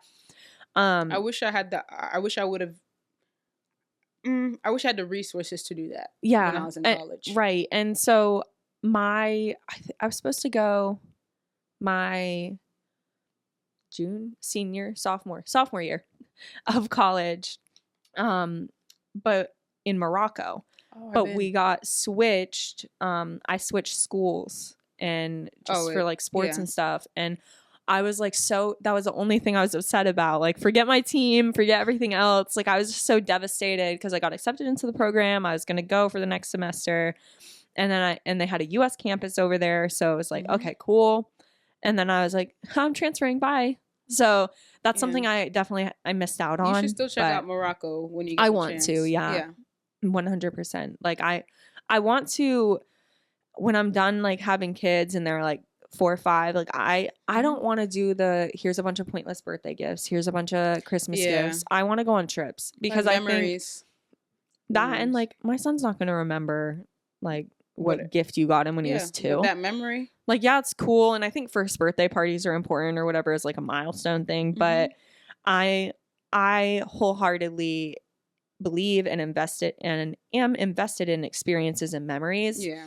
And I think that if you are able to just like go somewhere with your kids, well, now you're going to have pictures. They're going to be exposed to other cultures, other environments, other things. And while, yes, they are young, but at that age from 2 to 7, they're the most absorbable, impressionable. They're developing their most. So if they're exposed to those things, then they're going to have a different outlook and a different view of the world than if they're just stuck here. Not that here's bad, but it's like different. Everywhere has its ups and downs, definitely pros different and cons. But yeah, and I think this made me laugh when you told me you were an eligible bachelor. Yes. I read that and I said, hold on, wait. And then I circled back. I said this because I would never have expected you to say that, just because I don't know why, honestly. I feel like you're like closed off, not like you keep your personal stuff personal, and then that's what I mean. Yeah. So it was funny that I was like, I have to ask her about this. So I think, and I'm just curious, did you struggle or do you struggle in the dating world being a powerful woman? Because people like, they think that that's what they want, right? Everyone's like, I want to be with a powerful woman. I want to be this, that, whatever. But then it comes to like the time where you're dealing with the powerful woman and they can't handle it. So do you deal with that a lot in the dating world? I don't even get to the point of dealing with that. Okay. Because there is SHIT in the dating pool. There's SHIT. It's just in there. So that's another way to spell 0 and nothing. I don't even get up to that point. So it's one of those things. I just be praying at this point because it's just look, God gonna bring you a husband. We gonna be out here. That's not necessarily what I'm looking for, but the partner that I'm looking for. Oh, okay. Well, my bad. My apologies. No, it's all good. The partner that I'm looking for is out there, and hopefully they're making their way to me. Maybe they praying to God about you too. Yes. So because it's like the basic standards are not being met these days. Like I'm serious. Crazy. Someone who is not like materialistic, that actually cares, that has something going on for their life, that is from the islands. Like it's just like those are my like basic criteria. She's like, I don't have a lot. Like similar but culture. But honestly, it's very basic. Like honestly, at this point, take me out and buy me a meal, and I might marry you. Like, treat me like a human being. Yeah, and we're good. You know what's crazy? I just said to Lewis. So we've known each other 8-9 years, 7-8 years. I don't know, a long time. It feels like. But we've only decided to be intimate like the past 3 years. And then we decided to just progress our life very quickly because we had a past. But also, I told him if God forbid anything ever happened where like he passed away, I passed away, something happened, we broke up, I'm not ever dating again because there's nothing out there and I do not want to start over. I can't. Many people say that. I just cannot do it. I have literally perfected this man to how I want him and I can't do it again. I won't do it again is actually. I hear a lot of women say that. They said after this. So when you find somebody, hold on tight. Yeah, I don't believe in divorce and nothing. I mean, like me that. either. So, but till death do us part. So who going first? He told me he said he hopes that he dies first because he can't deal with heartbreak. Usually the men go on first. Like, you better. They usually go on. That's because they be doing stupid things with their lives. They do. They be doing questionable things. But stuff. You kind of answered my other question, like what you were looking for. So well, I got a longer list. But honestly, like I said, I would like somebody who's in because I got to be on the lookout. Yes, I got to know. Same culture as me. It's important to me. Doing something with their life. Also, like you mentioned, I'm not easy to deal with.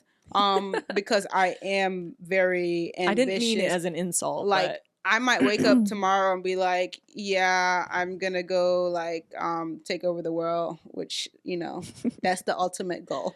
But Sound like you literally sound like my husband. That's so yes, funny. I'm very like, you know, I'm a hustler. So he that's likes to play important. matchmaker. So when he's going through this later, he's gonna be like, I know who. Okay.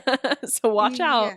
But yeah, my standards are equally yoked, and you know, it's not a lot of me's out there. So just somebody which that makes it difficult too. It makes it difficult. But you know, well, yeah, you said it best, girl. It's hard out here. That's it made me laugh so hard. Some of the stuff that I see and witness other people go through, or even read online, like, you know, people talking about what they have going on. Yeah. I'm just like, you know what? My room looks really good right now. I'm gonna hang out in here, listen to some music, and vibe out with myself, because it's crazy some of the stuff that 100%. You know, there's married single people that you got to watch out for. So people will show up on whole dates married. Yeah, don't I know it? Like, and I say it like that because obviously I'm in the military and... Oh, I heard about y'all. Oh, yeah, because floor. But, Lord, I'm like, are you okay? I had a friend in the Corps, okay? So you know. All right. Imagine a barrack bunny that is married. And you know, like I'm a medic, so we see your health records. I can see that you're married. I can see that you're single. I can see those things. And a lot of time it's like, okay, HIPAA, gotta keep this to myself. But like, then you're like, what the hell? Dating multiple people. Or they come in. A big thing is like they would come in with STDs, and of course, like the protocol for that is, okay, call your past partners, and here I am looking at the thing, married. I'm like, oh, Jesus Christ, we've been in this country for how long? Yeah, it obviously ain't, unless it's gone that long to untaken care of. But sleeping with multiple people, married or even not married, dealing with multiple, like, what happened to courting? I'm a big believer in old-fashioned courting. That's what I want, and that's what for real. I think I grew up in the wrong time. Like, I need to be back in Bridgerton days. Yes, I believe in, if I'm going after the person that I want, like courting, I'm courting you. I'm focused on you. Yeah. Like, therefore, you're focused on me. Now it's like you focused on Jane, Jim, Bob, Trina. Like, but that's why too. Like, think about it. Grandparents and all that, they all have all these 70, 50, 60, 70-year relationships, but there's a reason for that. A long time. Yeah. I mean, that is a long time. It is a long time, but I mean, even my grandmother, she's on her second husband because her first one, he passed away. But this second marriage has been 40 something years. And so it's like, I mean, obviously nothing's perfect, but it's because they don't go out and the first thing they look for is not another person to solve their problems. Yeah. And so I think that we need to get back to that as a society. I mean, you said just reset the whole thing a couple hundred years and we gonna be good. It all goes. And then also intentionality. Like, people, I'm a very intentional person. I don't like to engage in conversations that are going nowhere. And also, I move with intention. Well, it's a waste of time. If I'm on a date with you and you don't even know what you want or have an idea of what you want, or you're just out there, like, get out of my face. You're wasting my time, you're wasting my money, and you're in the way for me to find what I'm actually looking for. A partner. Blocking your blessings and all that stuff. Yes, you're blocking my blessing, you're blocking my wife, you're blocking, like, you're just move. Like, you know? Get out the way. Get out of the way. It's a waste of time. I don't like people who are not intentional, excuse me. And I don't like deceptive people. Well, and that's like Lewis, my first date back, which it's kind of sneaky what he did, but so I had broken up with my ex. He knew about it. We've obviously been friends. He's like, hey, want to talk about it? And he took me out to a nice dinner. We talked. We had some drinks.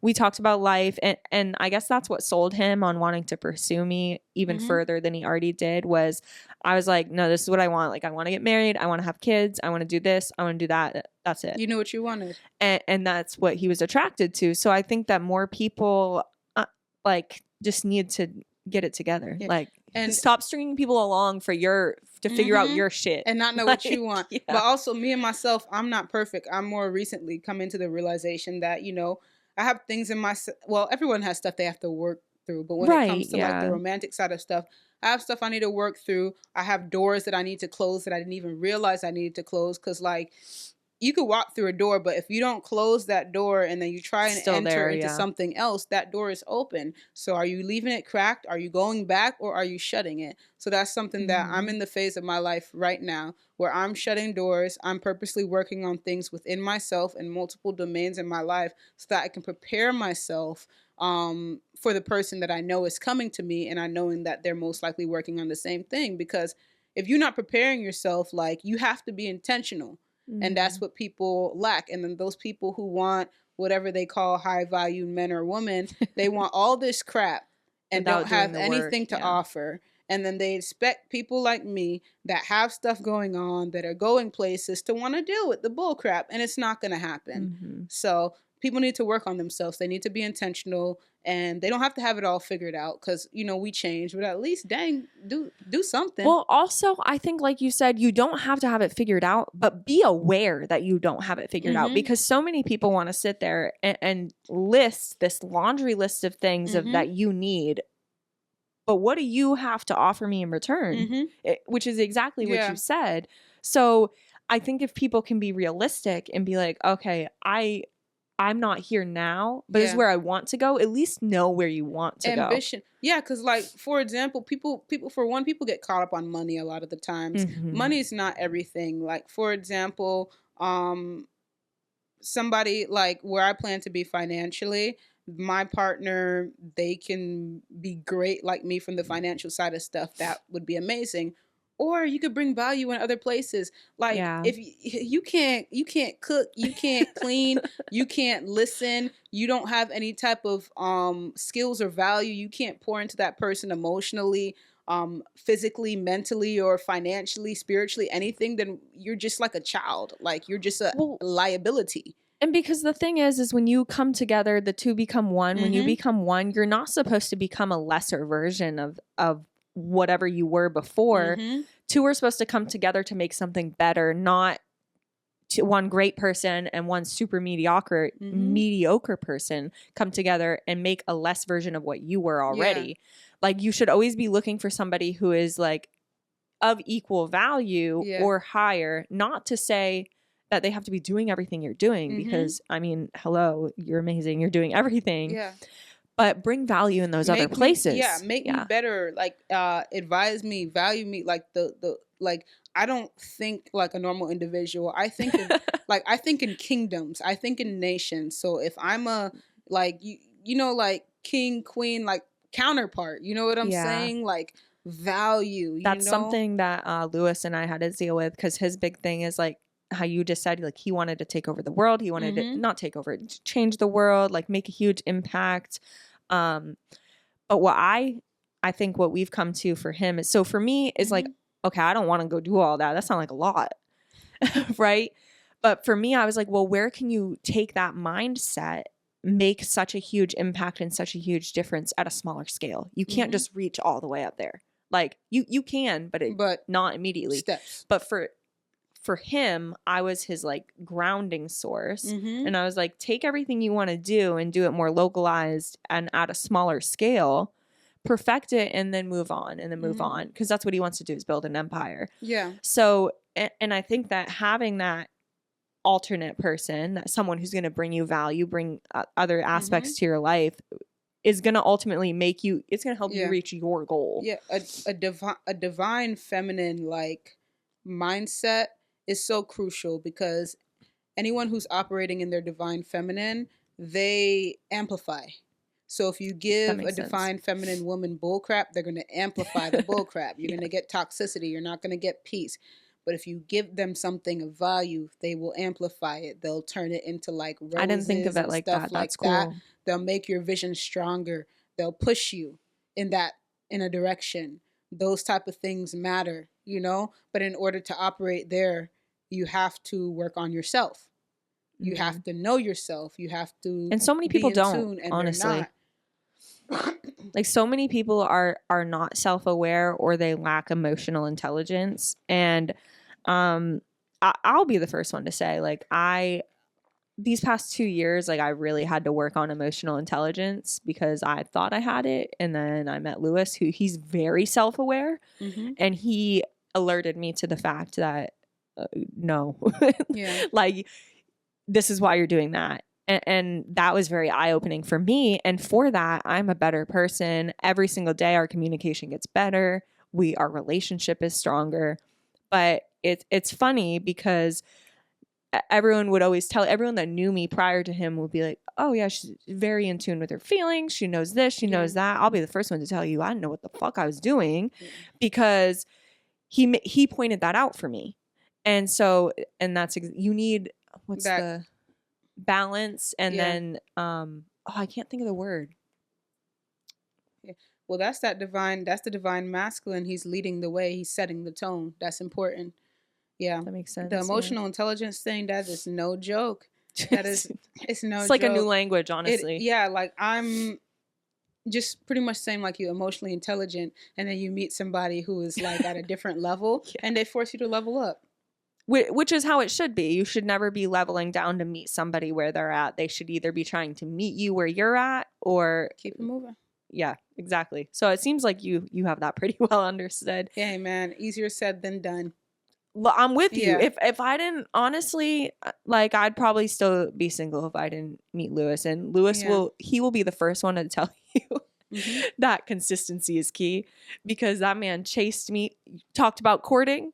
That man chased me for 11 months. Well, that's 11 months. I thought she was going to say longer. Okay. But I mean, that's pretty long for today's society. Like now it's like, oh shit, a week? Whew, bye. I'm the type of person I go after. But he knew what he wanted. Yep, go after what you want. And all of his friends were like, you're so stupid. She doesn't want you. He was like, yeah, but like when I get her, it'll be worth it. And we're going to do all of this. And now it's so funny because he tells his friends that told him, oh, we told you to give up so long ago. Now they're seeing everything we're doing. And they're like, oh, well, maybe you had a point. Some women don't know what they want off bat, or they're unsure. And also you were coming out of a relationship, it sounds like. Well, and that's what it was. And I was that's why I like to say I feel like I was in tune with my emotions. Like I was very upfront with him and said, look, like I'm still in love with my ex because I was the one broken up with. Like I'm still very much in love with him. This is my first heartbreak. Like I'm not emotionally available to you right now. That's fine. I'll wait. And I've cried on his shoulder over my ex. Like I've cried, like crazy work. It is, now that I think about it now, but in the moment, I was so blinded by my emotions on my ex. But I'm so glad that he was a soldier and a trooper and he stuck it out, because like I am so in love with him and everything that we built and my family and just who he is as a person. And like he makes me a better person every day. Yeah. Whereas now I look back to my ex and I'm like, he would have made me less of what I'm supposed to be.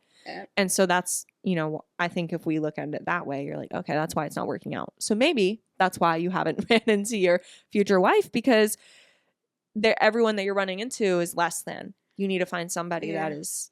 We'll see. I have we'll see. We'll see. Well, I'll stay up to date on that. We'll see. But I have somebody in mind, but just man, woman, and God has different plans sometimes. So we'll just see. But I know that everything will work out in my best interest. And I know that the phase that I'm going through is just bettering me in multiple aspects. And honestly, it might just be that you're going through all of that to get to the absolute best version of yourself to give to somebody else. Yeah. And then that's when you'll meet your person. Yeah, because honestly, the me that I thought was ready wasn't to be like, no, it would have just turned into toxicity because of, I'm learning myself. Pivoting and changing. Pivoting and also like the things that I'm going to do and the things that I'm doing. It's like, it's levels to this, That's the truth. But I mean, that really kind of brings me to the end and wrapping everything up. If there's anything else that you want to say, touch back on, or reach into, the floor is yours. Nothing that comes immediately to mind. I mean, it was a good conversation. Yeah. Everything was a vibe. It flowed. Yeah. I like, I feel like doing it that way and just having a natural, like, flowing conversation. Oh, someone said this the other day, the art of conversation is dead in today's society. And I really wish I could remember where I heard it. I think I was listening to another podcast. I really don't know.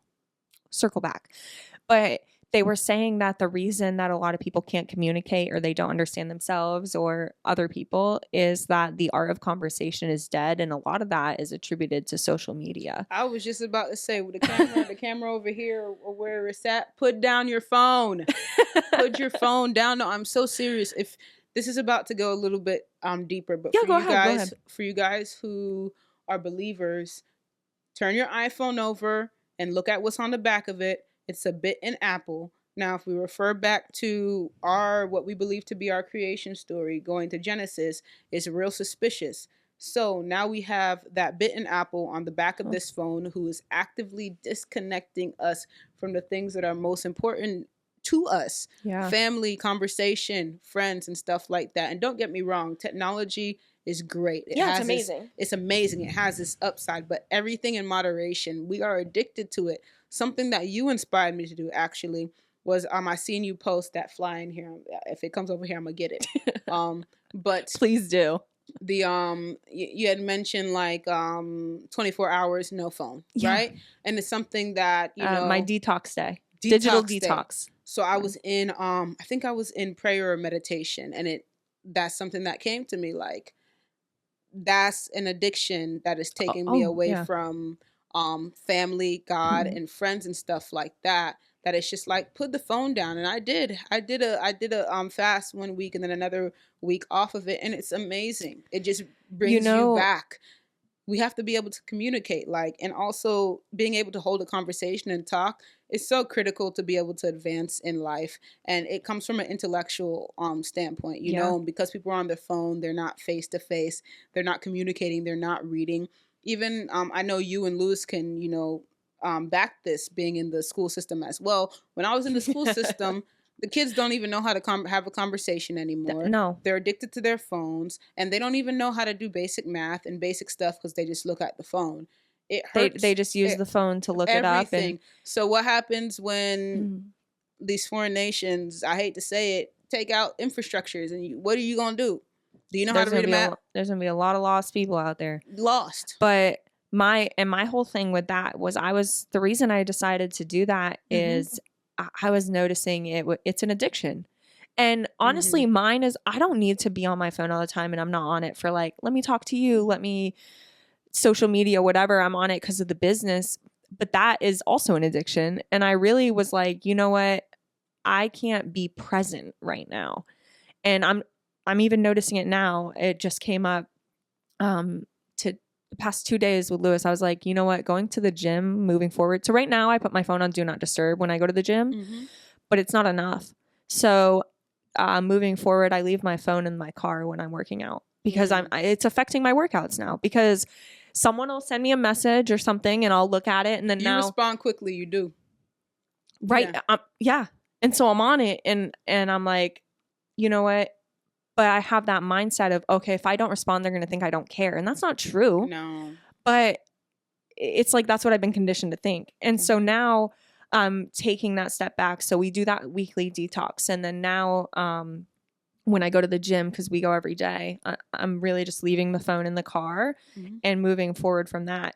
But what's really crazy is you said everything in moderation, but too much of anything can kill you, even if it's good for you. Too much water, too much oxygen, too much, I don't know. Moderation is key. It has to be, there has to be balance. And so that was like my biggest deciding factor in wanting to do that.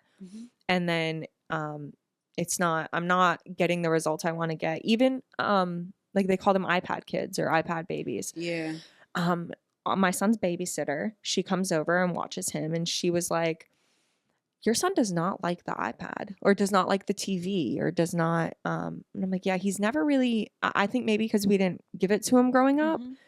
And don't get me wrong, like he'll watch his favorite show right now is like Elmo or whatever, so he'll watch that and whatever. Lord, them songs. But my son would much rather, you've seen how much energy he has. He would Yeah. much rather run around Run. outside. He's also like loves to figure out how things work, how to put them together. That's good. And he's only 2, but he's very intelligent. Mhm. And I'm not just saying that because he's my son, but I attribute it to not being tied to the phone. Yeah. And even when I go out to eat, I think it's so sad when couples are sitting there like, I don't even have my phone near me. On the phone. They're like this. And both of them. Or one of them's Yeah. talking, and Lewis and I like to play a game. Mhm. Do we think they're on their first date, or do we think they're like, what do we Yeah. think? And a lot of the time we're probably right, because one of them is like, oh, she's like laughing extra hard, must be a Mhm. first date. She's trying to make him think he's funny, or you know, Yeah. whatever. And so it's a fun game to play.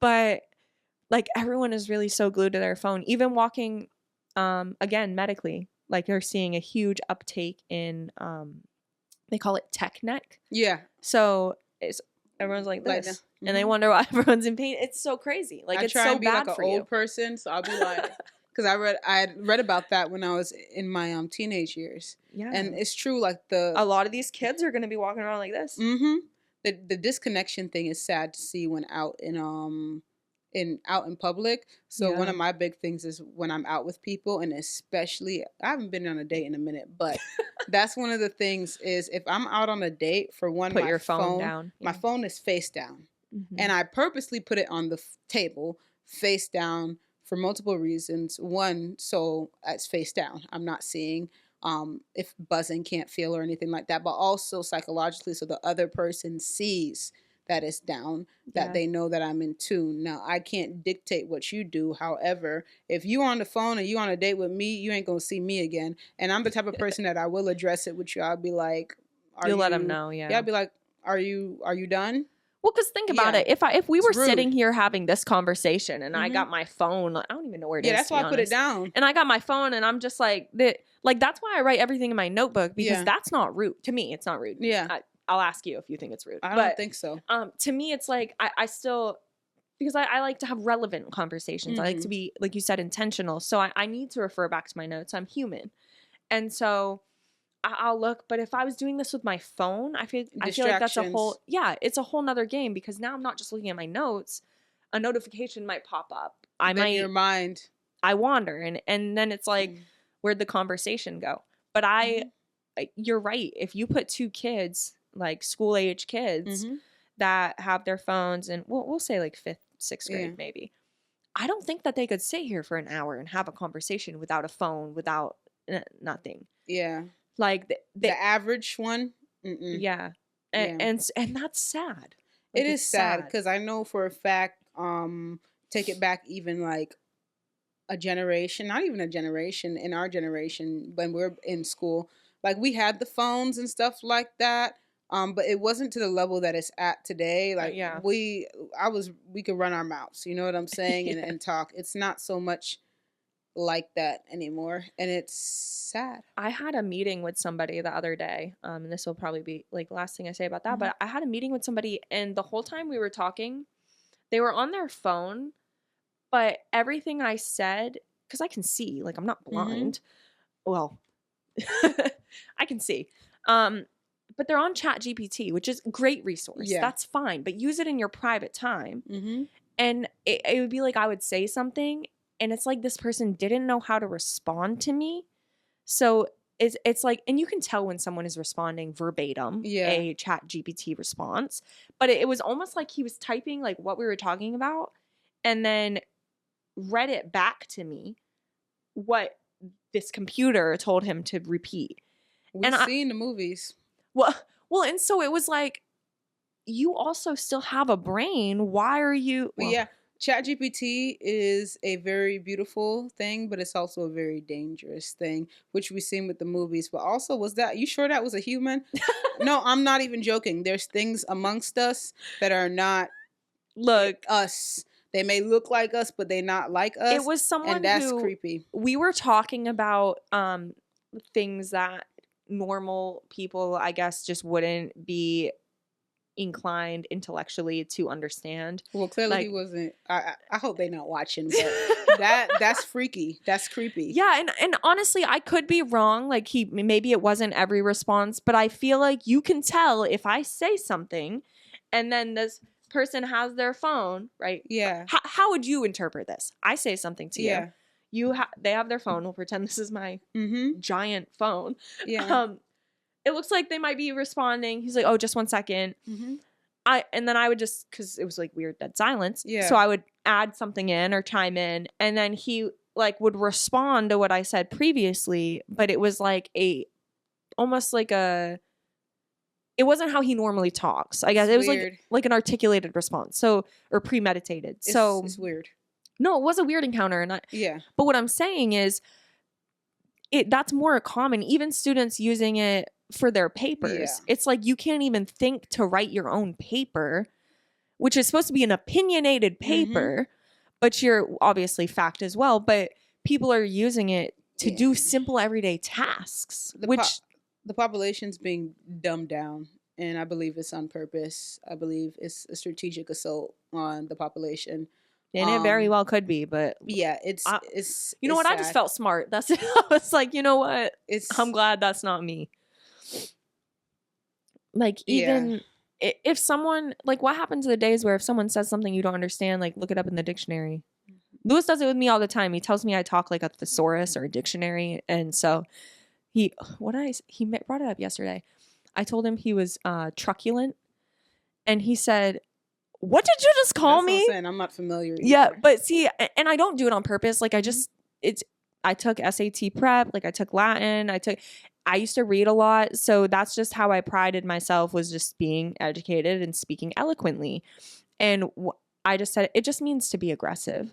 Okay. And I was like, truculent. Yeah, like succulent, but TR. So, and it's just like being aggressive. Like, I told him, I made a joke. I was like, your love language is conflict. And he was like, and so I was like, you're being truculent. And he was like, no, that's just when I'm bored. And I'm like, yeah, whatever. But that's how that came up. So just random words like that. But he went and he looked it up instead of being like, so he went and looked it up in an actual, like, well, no, I mean, he Googled it, of course, but he didn't mid-conversation be like... Oh, I see what you're saying.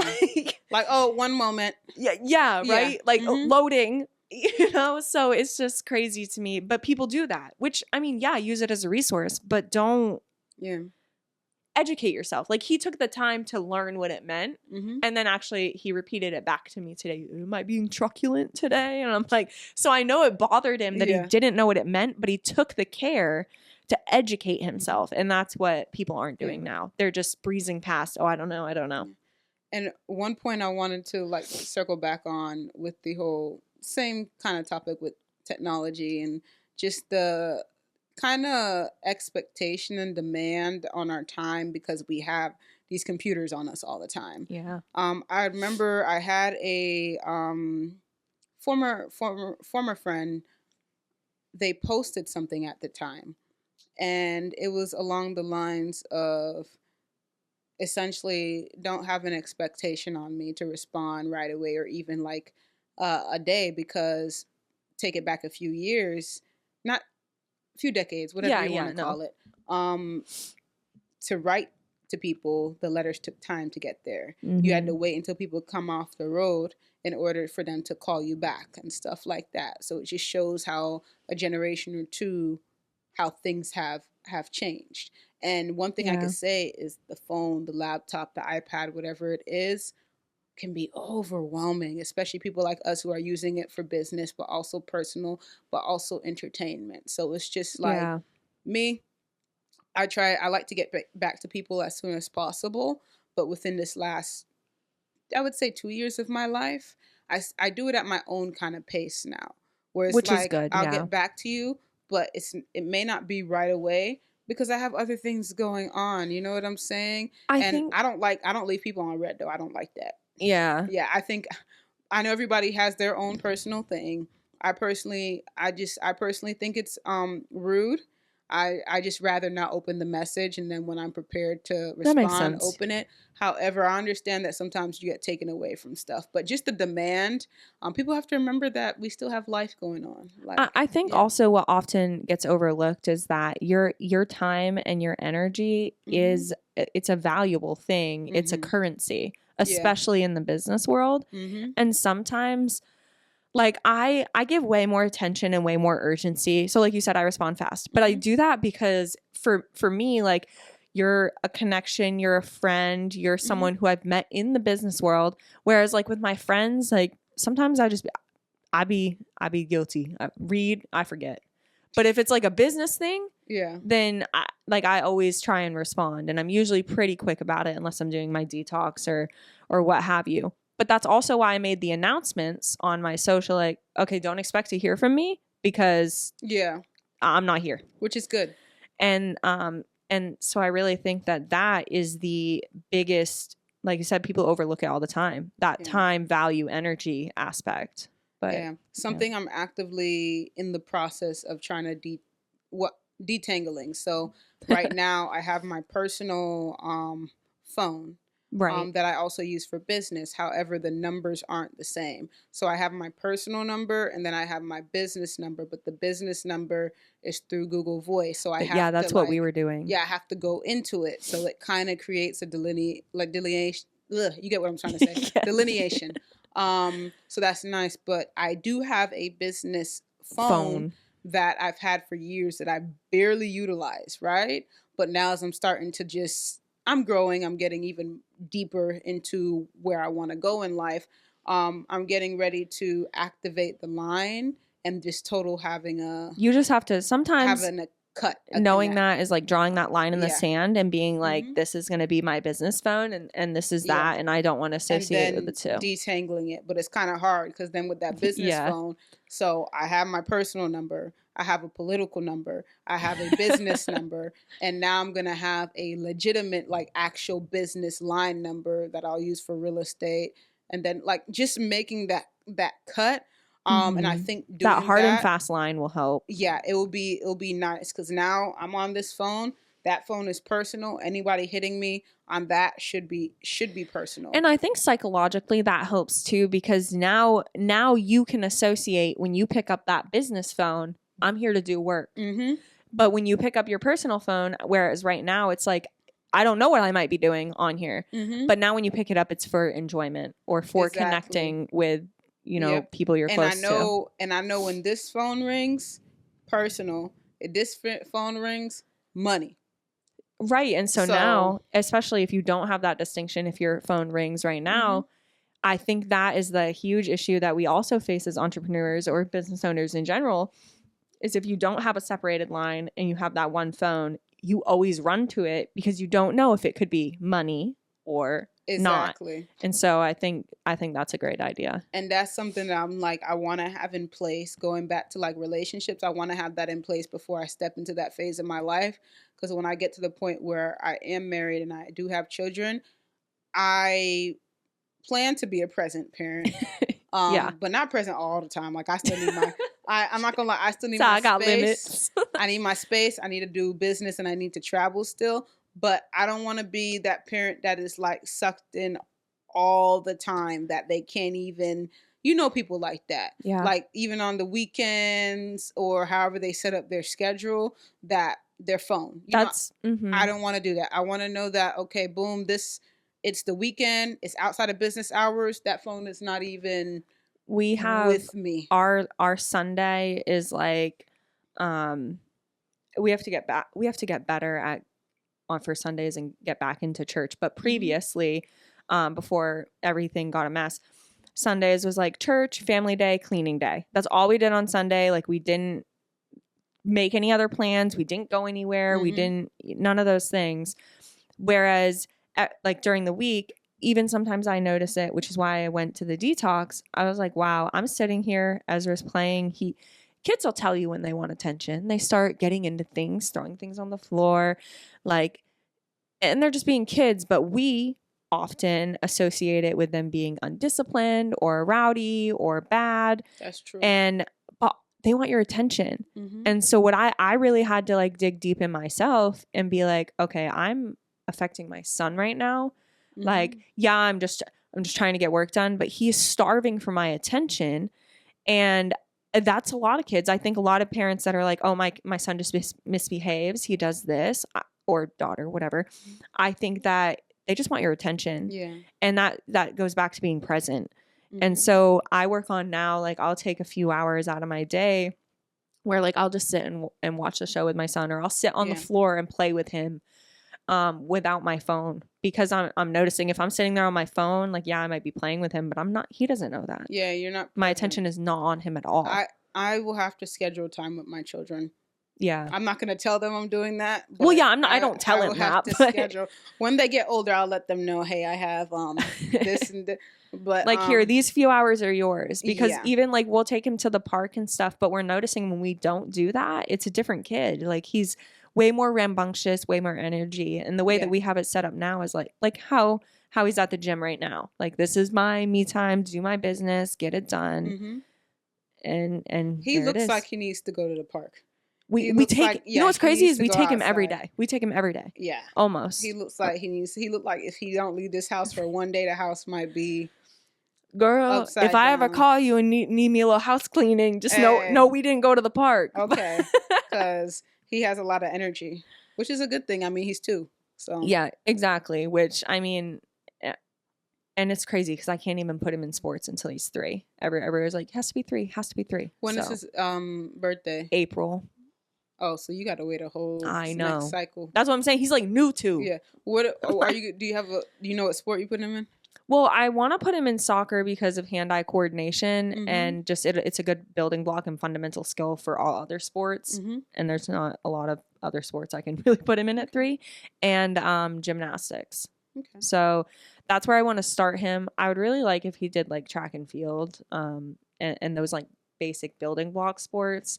But I'm not ever going to be that mom that's like, you need to play this. Yeah. You need to play this, because ideally I want him to try everything, and especially at a young age, so that he can figure out what he likes, what he's good at, what he's into.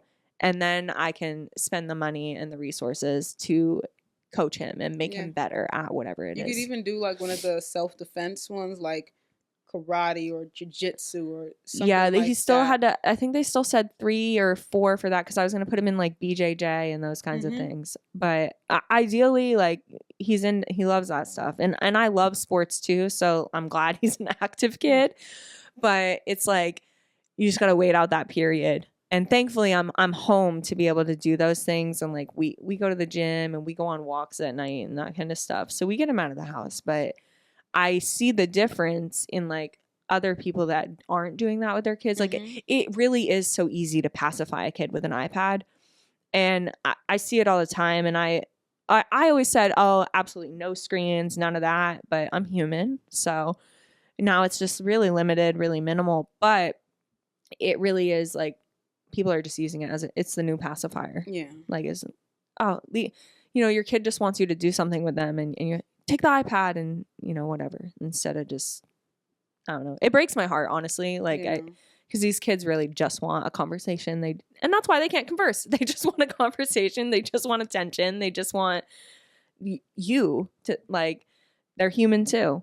And that comes from, especially with the mom, like, kids get their bonding and their oxytocin from the mom, from nurturing, and they get the oxytocin from playing with the father. Biologically. So if you're not doing those things, then you're depriving your kid of the oxytocin. Yeah, so. I just want mommy and daddy. Yeah, right? And it just sounds so sad, but it's so simple. It's so simple. Human beings are very complex, but we're very simple. Like, basic needs meeting is very simple, and we just aren't doing that. So, yeah. But, I mean, that's all I got. Yeah. So. Okay, well, this has been the Natasha Effect. So until next time.